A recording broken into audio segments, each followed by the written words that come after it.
Welcome to my channel. Today we will be talking about if you can use Goodbudget without linking your bank account. The short answer is yes, you can. Goodbudget is based on the envelope budgeting method. This means it was designed to be used by manually entering your income and expenses.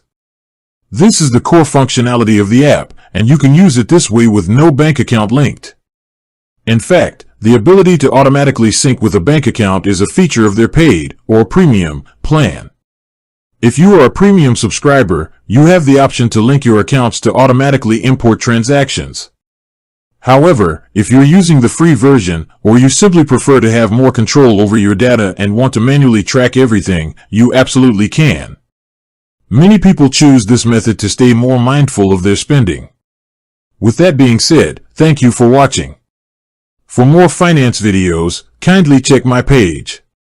Please like, share, comment and subscribe to my channel. Thank you.